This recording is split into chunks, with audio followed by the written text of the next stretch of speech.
The first light of dawn crept over the jagged peaks of the Dragoon Mountains like a hesitant whisper, painting the rocky outcrops in hues of blood red and gold. In the shadowed cleft of a narrow arroyo, hidden from the vast Arizona desert below, a cluster of Apache women huddled together, their breath shallow and ragged against the chill that lingered from the night. They were the remnants of a once proud band, scattered by relentless pursuits from the white man's law. Rangers who rode like avenging spirits, their badges glinting with the promise of death. For weeks these women had evaded capture, their menfolk taken or slain in skirmishes that echoed through the canyons like thunder.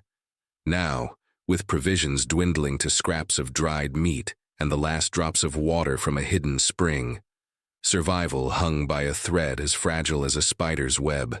Among them sat Ilara, a woman of the Chiricahua Apache, her frame slight and wiry, no taller than a colt's shoulder, her dark eyes sharp as flint, despite the hollows of hunger carving her cheeks. She was not yet 20 summers old, but the weight of loss had aged her spirit. Her husband, Chaitin, meaning falcon in their tongue, had been dragged away in irons during a raid on their winter camp 2 moons past, his fierce cries swallowed by the rangers' gunfire. Ilara clutched a small bundle of sage in her lap, murmuring prayers to Usin, the life-giver, as the others stirred.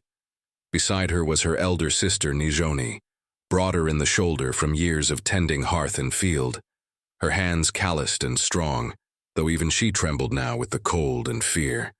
The wind carried a distant rumble, the thunder of hooves on stone. Ilara's heart seized. "They come," she whispered, her voice a thread in the tense silence. The women froze, exchanging glances heavy with unspoken dread.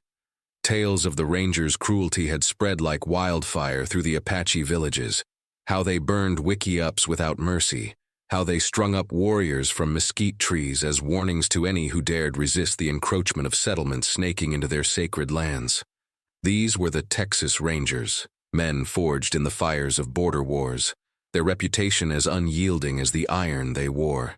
Led by Captain Silas Hargrove, a man whose name alone evoked shudders, tall and gaunt, with a face like weathered leather and eyes cold as a winter nor'wester. They had pursued the Apache relentlessly since the spring of 1885. Whispers among the survivors spoke of Hargrove's unquenchable thirst for vengeance, born from the loss of his own kin to Apache raids years before. To them, the women were no less enemies. They were the bearers of the next generation of savages, to be rooted out like weeds. Ilara rose slowly, her deerskin moccasins silent on the gravel, and peered over the lip of the arroyo. The dust cloud grew, resolving into a line of riders, 8 in all, their horses lathered and dust-caked, Stetsons pulled low against the rising sun. At their head rode Hargrove himself, his mustache a stark slash across his sallow face, a Spencer carbine slung across his saddle. Flanking him was a younger man, broad-shouldered and solid as an oak, his frame filling out the ranger blues in a way that spoke of raw power, rather than the leanness of the frontier's hardships. This was Wyatt Kane, Hargrove's reluctant second, a cowboy-turned-lawman whose muscles strained against his shirt from years of breaking broncos and hauling timber. Wyatt's eyes, a deep hazel under heavy brows, scanned the terrain with a mix of wariness and something softer. Regret, perhaps, for the path that had led him here. He was no giant in stature, but his presence loomed large, a contrast to the fragile women he now sought. The women retreated deeper into the shadows, grabbing what weapons they had, a few knives, a single bow with arrows fletched from eagle feathers. Nijoni pressed a hand to Ilara's arm. "If they find us, fight like the wind spirits," she urged, her voice steady despite the fear-etching lines around her mouth. Ilara nodded, her small hand tightening on the bone hilt of her knife. She had heard the stories from elders of how the Rangers had once cornered a group of Mescalero women in the White Mountains, leaving none alive. Bracing for the worst, Ilara imagined the crack of rifles, the sting of bullets tearing through flesh, the end of their line in this forsaken crease of earth. The air grew thick with anticipation, the women's breath sinking in a silent rhythm of defiance and despair. But as the riders drew nearer, Cresting the ridge above the arroyo, something shifted in the wind, a scent not of gunpowder, but of fresh baked cornmeal and jerked beef. Wyatt Kane dismounted first, his boots thudding heavily on the rock, and raised a hand to halt the others. "Captain," he said low, his voice rough as gravel, "there's sign here, fresh tracks. Women, by the size." Hargrove's lip curled in a sneer, but Wyatt pressed on, his gaze flicking to the hidden cleft. "We ain't beasts, sir. They've got nothing left. Look." He gestured to the packs behind their saddles, bulging with provisions. Sacks of flour, tins of hardtack, even a few water skins sloshing with the precious liquid drawn from a distant ranch well. Hargrove's eyes narrowed, his hand hovering near his holster. The man was a storm cloud of bitterness, his body lean and angular from endless days in the saddle, fueled by a hatred that had twisted him inward. Yet even he paused, the weight of recent orders from Austin weighing on him. Directives to temper the pursuit, to show mercy in the name of taming the territory without endless blood. It chafed against his soul, but Wyatt's persistent appeals had worn him down during the long ride from Fort Bowie.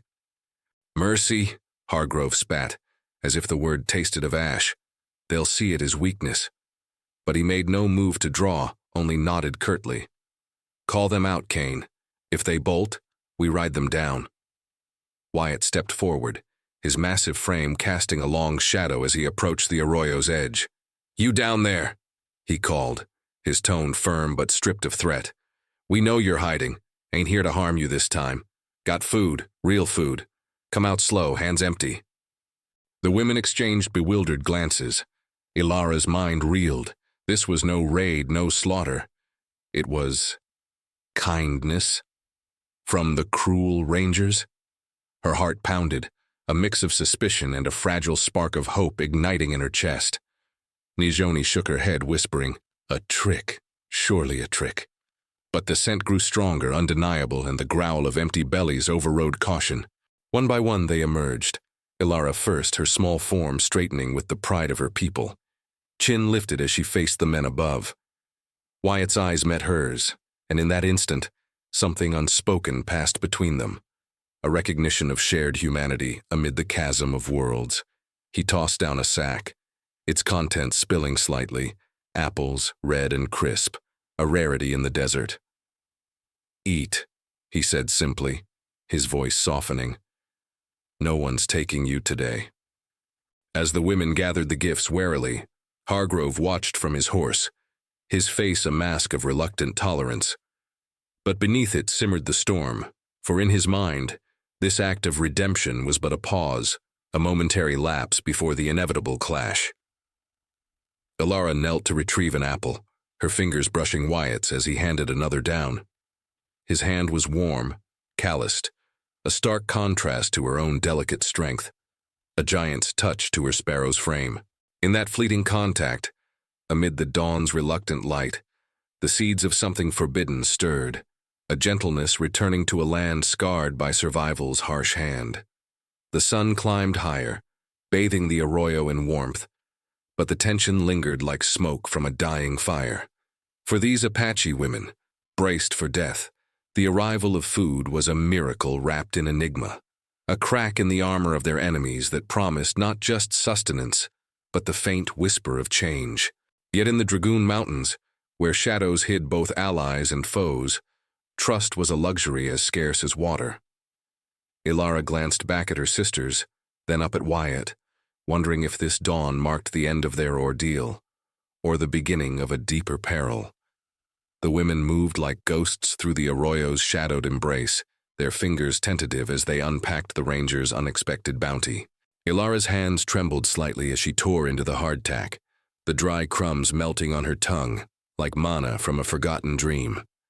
The apples, crisp, their skins blushing under the climbing sun, were savored in small bites, juice tracing paths down chins cracked from thirst. Nijoni distributed the jerked beef with a watchful eye, her broader frame a shield as she positioned herself between the gifts and the riders above. Whispers rippled among the group, 5 women in all, their faces etched with the lines of endless flight, 2 elders with silver threading their braids, a young mother cradling an infant wrapped in rabbit fur, and a girl no older than 12, her eyes wide with the innocent survival had yet to fully erode. Wyatt Kane lingered at the edge, his massive shoulders hunched against the rock as he watched them eat. He was a mountain of a man, his chest broad as a barrel from wrestling steers and felling pines back on his family's claim in the Texas Panhandle, before the badge had claimed him. At 32, Wyatt carried the weight of choices that sat heavy on his soul, joining the Rangers after his brother's death in a Comanche raid, seeking justice that had twisted into something colder under Hargrove's command. Yet here, in the raw light of morning, he felt the stirrings of doubt, like a seed cracking earth after drought. Ilara's gaze met his again as she passed an apple to the young mother, and in that shared silence, he saw not the savage of the wanted posters, but a woman forged in the same relentless fire that had shaped the land itself. "Captain," Wyatt said, turning back to Hargrove, who sat rigid atop his bay gelding, fingers drumming the stock of his carbine. "We should pull back. Let him breathe. Austin's orders were clear. No more blood if it can be spared." His voice held the gravel of the trail, steady but laced with the plea of a man weary of ghosts. Hargrove's laugh was a dry rasp, like wind over bleached bones. He was a specter of the frontier's cruelties, tall and spare, his frame honed to sinew by years of pursuit, his face a map of scars from skirmishes that blurred the line between defender and destroyer.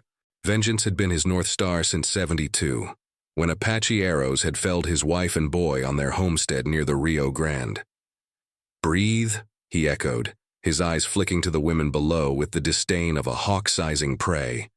"These red devils have been breathing free too long, Kane. Feeding 'em now don't erase the raids, the scalps they took from good folk. It's a bandage on a gangrene wound." He spat tobacco juice into the dust, the glob landing near Wyatt's boot, a deliberate slight. But beneath the bluster, Hargrove wrestled his own demons. The governor's missives from Austin spoke of treaties, of folding the Apache into reservations with promises of peace, not the eradication his heart craved. It galled him, this forced restraint, like chains on a Mustang born wild. Ilara rose then, wiping her hands on her frayed skirt of woven yucca, her small stature belying the fire in her posture. She climbed the arroyo's lip with the grace of a deer, stopping a safe distance from the horses. The contrast struck Wyatt anew, her lithe form, barely reaching his chest, against his own bulk, a living emblem of the worlds colliding in this forsaken canyon. "Why?" she asked, her English halting but clear, learned from traders before the wars turned all tongues to suspicion. Her voice carried the lilt of canyon winds, soft yet unyielding. "You hunt us like coyotes. Now this? What game do you play, White Eyes?" The other rangers shifted uneasily in their saddles, hard men from the borderlands, their faces weathered by sun and sin, but Wyatt stepped forward, his presence a buffer. "No game, miss," he replied, doffing his Stetson in a gesture that felt awkward, out of place amid the tension. "Name's Wyatt Kane. We're trying to do right by orders. Your band's been hit hard, men gone, supplies low. Figured a full belly might buy a talk, not a fight." His hazel eyes held hers, steady as the mountains themselves, and in that gaze Ilara glimpsed the fracture in the ranger's armor, a man not wholly lost to the captain's poison. Hargrove snorted from his perch. "Talk? About surrender, maybe. You've got till sundown to head to the San Carlos agency, or we'll reconsider this mercy." His words hung like a noose, but he wheeled his horse away, signaling the others to follow. Dust kicked up as the riders retreated to a nearby outcrop, setting up a loose camp. Fires kindled for coffee, sentries posted with rifles at the ready. It was no truce, merely a brittle pause, the kind that could shatter with a single spark. As the sun crested fully, warming the rocks to a deceptive comfort, Ilara returned to her sisters. Nijoni pulled her aside, her strong hands gripping Ilara's arms. "Do not trust the bear's honeyed paw," she warned, her voice low. "Chaitin still rots in their forts. This food binds us, makes us weak." But Ilara's mind wandered to Wyatt's touch earlier, the warmth that had seeped through her skin like rain on parched soil. Forbidden thoughts stirred, visions of a life beyond flight, of gentleness amid the storm. She pushed them down, focusing on the infant's cries as the young mother nursed, sustained now by the ranger's gift. By midday, Wyatt approached again, alone this time, carrying a canteen and a folded blanket. "For the little one," he said, extending them toward Alara. She hesitated, then took them, her fingers brushing his once more. The contact lingered a beat too long, electric in the dry air. "Your man, Chayton," Wyatt ventured, his voice dropping. "Heard whispers at the fort. Alive, last I knew. Tough as they come." Ilara's breath caught, hope flickering like a distant star. "You lie to soften me?" she challenged, but her eyes searched his, finding no deceit. "No lie," Wyatt assured, his massive frame seeming to shrink under the weight of truth. "Hargrove wants blood, but I've seen enough. Lost my own to this hate. Maybe it's time for something else." He glanced back at the ranger camp where Hargrove paced like a caged wolf, barking orders. The captain's gaze bored into them, suspicion etching deeper lines on his face. As afternoon shadows lengthened, the women gathered mesquite pods and discussed their path, north to kin in the Sierra Madres, or west toward the agency as demanded. Ilara's heart pulled in two directions, survival's call to run, and the magnetic draw of Wyatt's quiet strength. In the Dragoon Mountains, where echoes of old songs mingled with the crack of distant gunfire, this fragile accord teetered on the edge. Hargrove's patience was a fuse burning short, and with it the promise of redemption or ruin, for all entangled in its flame. Ilara watched Wyatt return to his men, his broad back a silhouette against the blazing sky, and wondered if the life-giver had woven this twist to test her, or to heal the wounds of a land long bled dry. The sun dipped toward the western ridges, casting long shadows that clawed across the arroyo's floor like fingers seeking purchase in the dust. Ilara sat apart from her sisters now, her back against a sun-warmed boulder, the borrowed blanket draped over her knees. The infant's soft gurgles had quieted, lulled by the warmth of milk and the tentative peace that hung in the air like a held breath. But peace was a fragile thing in the Dragoon Mountains, as fleeting as a mirage over baked sand. Nijoni paced nearby, her sturdy frame tense, eyes flicking toward the ranger camp where cook fires flickered to life, sending curls of smoke skyward. The scent of sizzling fatback mingled uneasily with the sharp tang of sage the women had burned earlier in quiet ritual. Ilara's thoughts churned like a dust devil. Wyatt's words echoed in her mind. Chayton alive, enduring the white man's chains in some distant fort. It was a tether pulling at her heart, a reminder of the life she'd lost, the warrior who'd promised her the strength of falcons on the wing. Yet here, in the shadow of this unlikely mercy, another pull stirred. Wyatt Kane, with his unyielding gaze and hands that offered rather than seized. He was a colossus compared to her, his form hewn from the earth itself, shoulders like canyon walls, arms corded with the power of taming wild mustangs. She traced the memory of his touch, rough yet gentle, a contrast that unsettled her like thunder rolling distant but inevitable. From the ridge above, a shout shattered the hush. "Kane! Get your hide back here!" Hargrove's voice cracked like a whip, laced with impatience. Wyatt rose from where he'd been mending a saddle strap, his broad silhouette cutting against the fiery horizon. He glanced down toward the arroyo, catching Ilara's eye for a fleeting moment. A silent vow, perhaps, or just the trick of the dying light. As he trudged up the slope, Hargrove met him with a glare sharp as a bowie knife. The captain had shed his coat, his lean torso stark under a sweat-dampened shirt, ribs visible like the spines of a rattlesnake coiled to strike. Around the fire, the other rangers, rough-hewn men with scarred knuckles and haunted stares, hunkered low, passing a flask of whiskey that burned away the day's doubts. "You gone soft, boy?"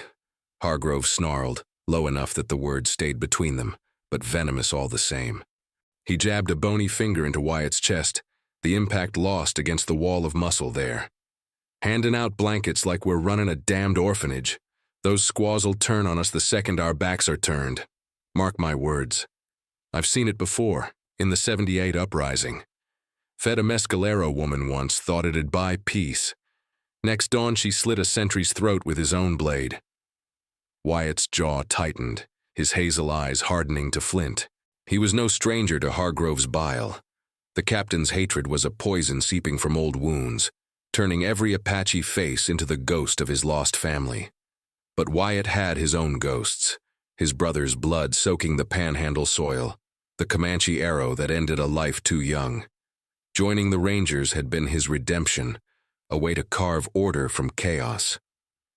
Yet staring down at the women below, their forms small and resilient against the vastness, he felt the badge chafe like ill-fitted spurs. "Ain't about trustin' 'em blind, Captain," he replied, his voice a low rumble.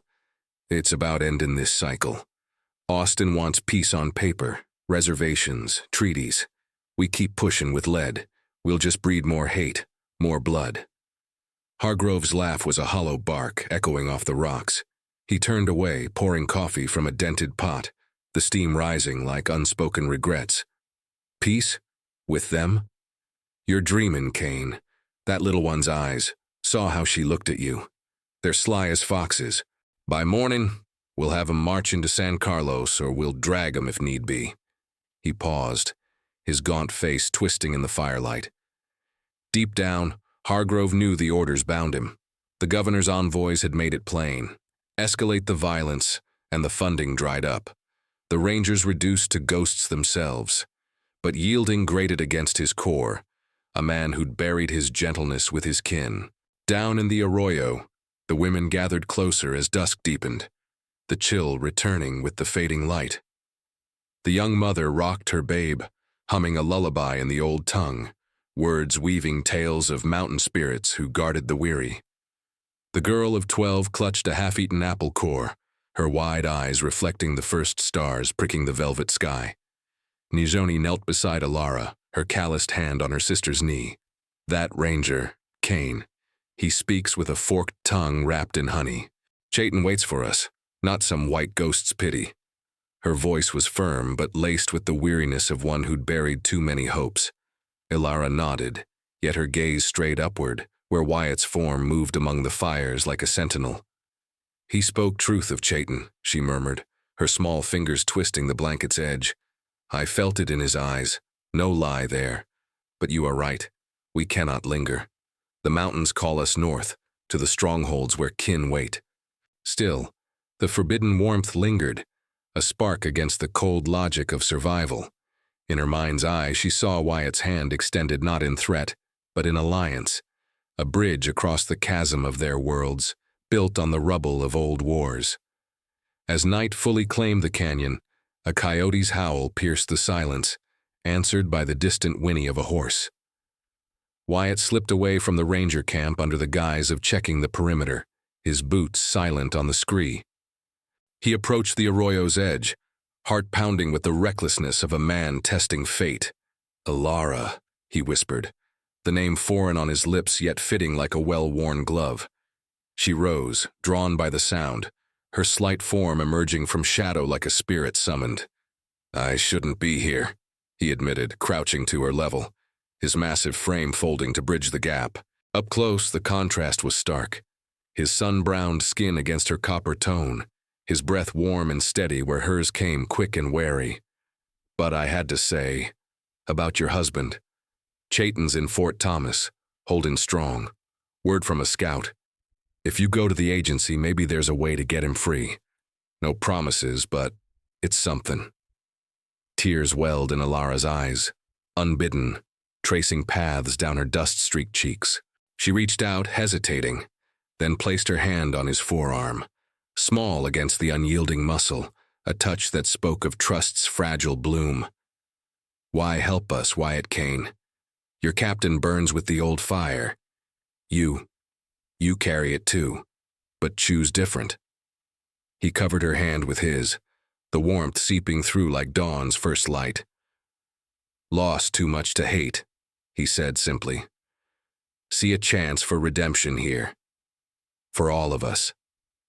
The moment stretched, charged with the unspoken, love's whisper in a land of thunder, forbidden as the stars touching earth.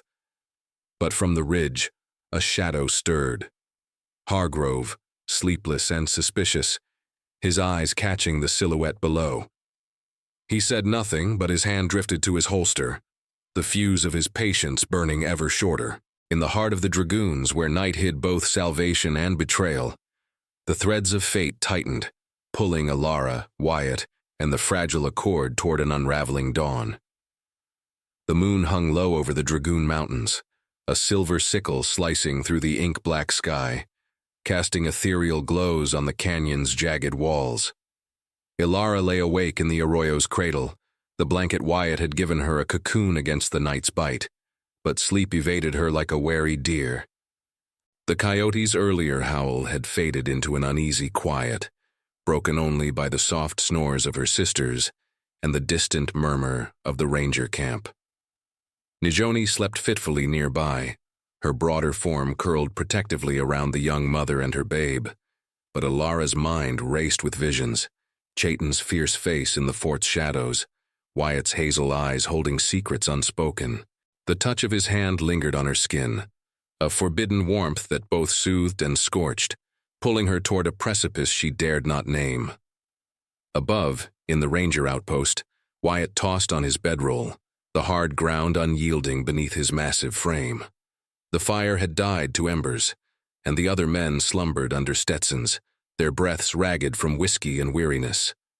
But Hargrove was a ghost among them, pacing the perimeter with the restless energy of a man haunted. His lean silhouette cut sharp against the starlit rocks, his boots grinding gravel like teeth on bone. Wyatt had felt the captain's eyes on him earlier, boring into the darkness where he'd spoken with Alara, a gaze that promised reckoning. Now, as the night deepened, Wyatt rose quietly, his muscles protesting the chill, and scanned the ridge. Redemption, he'd called it to her. But what redemption could bloom in soil soaked with old blood? A rustle from below snapped his attention, the soft pad of moccasins on stone. Alara emerged from the arroyo, her small form a wisp in the moonlight, drawn by the same restless pull that gnawed at him. She paused at the edge, her dark eyes searching the shadows until they found him. No words passed between them at first. The canyon held its breath, as if the mountains themselves sensed the fragility of this stolen moment. Wyatt descended the slope with careful steps, his bulk a gentle avalanche, stopping just short of her.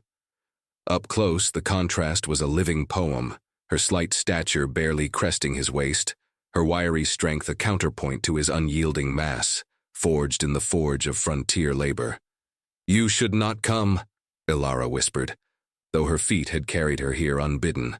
Her voice trembled, not from fear, but from the storm within. Loyalty to Chayton warring with this new, inexplicable draw. "Your captain watches like a hawk on the hunt." Wyatt nodded, his breath fogging the air between them. "He does, but I couldn't leave it unsaid. About Chayton, there's talk of a prisoner exchange coming down from Washington. If you reach the agency, play it smart, maybe." He trailed off, his large hand hovering, then settling lightly on her shoulder. The touch was electric, a bridge of flesh across the gulf of their worlds. Alara didn't pull away. Instead, she leaned into it fractionally, her cheek brushing the calloused warmth of his palm. In that contact, survival's harsh edges softened, revealing the raw beauty of shared vulnerability, a noble spirit meeting a redeemer's resolve. From the ridge, Hargrove's shadow lengthened. He'd seen enough, the clandestine meeting, the intimacy that mocked his creed of unrelenting pursuit. Rage boiled in his gaunt chest, a venom distilled from years of loss. His wife's screams echoed in his mind, the Apache raid that had left him hollow, driving him to this badge like a man possessed. Mercy was weakness, and weakness invited betrayal. He crept closer, silent as death, his Spencer carbine already in hand, the barrel cold against his fevered grip. The other rangers stirred faintly in their sleep, oblivious to the captain's unraveling. Alara's eyes widened as a twig snapped under Hargrove's boot. "Go!" she hissed to Wyatt, shoving him back with surprising force for her size. But it was too late. Hargrove burst from the rocks like a thunderclap, his voice a lash in the night. "Traitor, consorting with the enemy! I'll see you swing for this, Kane. The captain's face was a mask of fury, eyes wild under the moon, his lean body coiled like a spring ready to unleash. Wyatt spun, placing himself between Alara and the threat, his broad frame a living barricade. "Captain, stand down! Ain't what it looks like. We were talking peace, nothing more." His voice boomed, steady as bedrock, but inside fear clawed, not for himself, but for her, for the fragile hope he'd glimpsed in her eyes. Hargrove's laugh was a jagged thing, devoid of mirth. "Peace? With her kind? You've gone native, boy, lost to the devil's whisper." He raised the carbine, the click of the hammer echoing like doom. Alara froze, her small hand clutching Wyatt's arm. The contrast of their forms a poignant tableau in the moonlight. Giant and Sparrow, united in defiance. Shouts erupted from the ranger camp as the men roused, scrambling for weapons, their confusion turning to alarm. Nijoni's cry pierced the chaos from below. "Alara!" as the women surged upward, knives glinting in the pale light. The young mother clutched her babe tighter, the elders murmuring frantic prayers to Usin. The canyon awoke to pandemonium, horses whinnying, boots pounding stone, the acrid scent of impending gunpowder tainting the sage-scented air.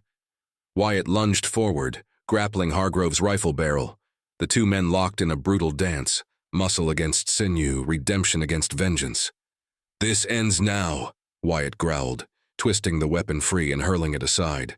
Hargrove drew his revolver in a blur, but Alara darted in, her lithe form a shadow as she kicked at his knee, toppling the captain into the dust. For a heartbeat, silence reigned, broken only by ragged breaths. The other rangers arrived, rifles trained, but Wyatt's bellow halted them. "Hold fire, she's no threat, captain's lost his head." Hargrove scrambled up, spitting dirt, his eyes blazing with humiliated rage. "Arrest her, all of them, no more games." But doubt flickered in the men's faces. Wyatt's loyalty had bought them pause, a crack in the wall of blind obedience. Alara backed toward the arroyo, heart thundering, the forbidden spark between her and Wyatt now a blaze that threatened to consume them all.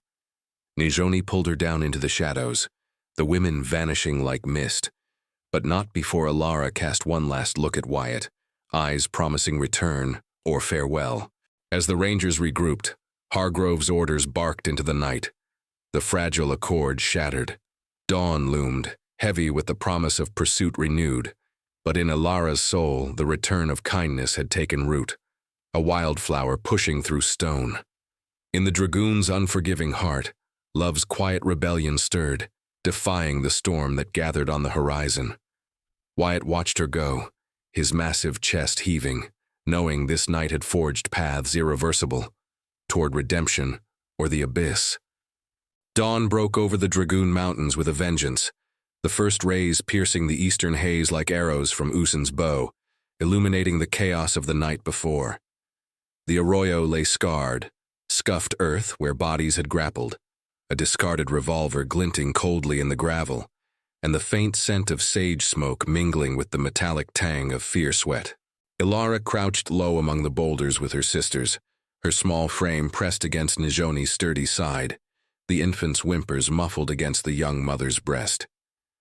The women's breaths came in shallow unison, hearts pounding from the narrow escape, knives still clutched in white-knuckled grips. Below them, the rangers' camp stirred to life, horses nickering uneasily as men shook off the night's turmoil. Wyatt Kane stood apart from his comrades, his massive chest rising and falling with the rhythm of restrained fury, bruises blooming purple across his knuckles from the brawl with Hargrove. The captain had been restrained, bound to a mesquite post by his own men after his revolver had jammed in the scuffle. His lean face twisted in impotent rage, spittle flecking his mustache as he hurled curses into the dawn. "You'll hang for this mutiny, Kane. All of you, traitors to the badge." But the other rangers, weathered souls hardened by too many sunrises stained with blood, exchanged uneasy glances. Wyatt's stand had sown doubt. Whispers of Austin's orders rippled through them like wind through dry grass. No more needless killing. Not here, not now. Alara watched from her hiding place, her dark eyes fixed on Wyatt's broad silhouette, a colossus silhouetted against the rising sun. The forbidden pull between them tugged harder in the light of day, a thread woven from shared glances and stolen touches, defying the chasms of culture and creed. Chayton lingered in her thoughts, a ghost of loyalty, but Wyatt's quiet rebellion had cracked open something deeper, the possibility of a world where survival meant more than mere endurance, where kindness could redeem even the scarred. Nijoni's hand tightened on her arm, a warning etched in calluses. "We flee now, sister. North, to the strongholds. Leave the white bear to his storm." But Alara's gaze held Wyatt's across the distance, a silent communion that spoke of paths yet untrod. As the sun climbed, burning away the night's chill, Wyatt approached Hargrove, his boots crunching deliberately on the stone. The captain's eyes blazed with hatred, his angular frame taut against the ropes, ribs stark under his torn shirt, a man whittled down by vengeance until only bitterness remained. "Untie me, you fool," Hargrove snarled, his voice a rasp honed by endless trails. "Those squaws will be halfway to Mexico by noon. We've got orders." Wyatt knelt, his hazel eyes level with the captain's, unflinching. "Orders that say mercy, not massacre. You've chased ghosts long enough, Silas. Your wife, your boy, they're gone. This hate, it's killing you slower than any Apache arrow." The words hung heavy, drawn from Wyatt's own well of loss. His brother's grave a marker he'd buried under the Ranger star, only to unearth it in moments like this. Hargrove recoiled as if struck, his gaunt face paling, the storm within cracking for the first time. Memories flooded him. The raid in '72, flames devouring his homestead, the screams that echoed in every canyon since. He'd become the monster he'd sworn to slay, blind to the humanity in those he hunted. The other rangers gathered, their rifles lowered, faces a mosaic of doubt and fatigue. One, a grizzled veteran named Amos with a scar bisecting his brow, spoke up. "Captain's right about one thing. They're slipping away. But Kane's got the truth of it. I've got a daughter back in Dodge, don't want her world built on more graves." Murmurs of agreement swelled, a tide turning against the old ways. Wyatt cut the ropes with his knife, helping Hargrove to his feet. The captain staggered, rubbing his wrists, his eyes, cold for so long, flickering with something raw, unguarded. "What now, then?" he muttered, the fight leaching from his voice like water from parched earth. Wyatt straightened, his muscular frame a pillar amid the shifting sands. "We escort 'em to the agency. No chains, no guns drawn. And I send word about Chayton. Get that exchange moving." He glanced toward the arroyo's hidden cleft, where Alara's form had vanished into the rocks. Hope stirred in him, a redemption not just for the badge but for his soul, forged in the contrast of her small, fierce spirit against his unyielding strength. From their vantage, Alara signaled to Nijoni with a subtle nod. The women moved as one, slipping northward through a narrow defile, their steps light and sure on the ancient paths known only to Apache kin. The infant fussed briefly, but the young mother's hush was a lullaby of resilience. As they crested a ridge, putting miles between them and the rangers, Alara paused, turning back. Far below she saw Wyatt mounting his horse, Hargrove beside him. Not as foe, but reluctant ally, the captain's posture less rigid, the dawn light softening the lines of his face. A scout from the agency would meet them soon, Wyatt had promised in the night. Provisions, safe passage, and word of Chayton, alive, waiting. Tears blurred Alara's vision, not of sorrow, but of the unbelievable grace that had bloomed in the desert's heart. The forbidden love that had sparked between her and Wyatt was a quiet flame now, banked against the winds of survival. A promise of reunion at the agency, where worlds might yet bridge. Chayton would return to her arms, his falcon spirit unbroken. But Wyatt's gentleness had returned something lost. The belief that nobility dwelled in all, savage or settler, and that redemption could heal a land torn asunder. Nijoni placed a hand on Alara's shoulder, her broader frame a steady anchor. "The life-giver weaves strangely," she said softly, her voice carrying the weight of acceptance. Together, they pressed on, the mountains enfolding them like old friends. Behind, Wyatt rode with renewed purpose, his massive form leading the Rangers toward peace's uncertain trail. Hargrove followed, the vengeance in his eyes dimmed to embers, the return of kindness a balm on wounds long festering. In the vast embrace of the dragoons, where echoes of old wars faded into the wind, the women vanished into the horizon, a testament to survival's triumph, love's quiet defiance, and the raw beauty of hearts redeemed. The sun rose fully, bathing the canyon in gold, and for the first time in years the desert whispered not of death, but of dawn's gentle promise.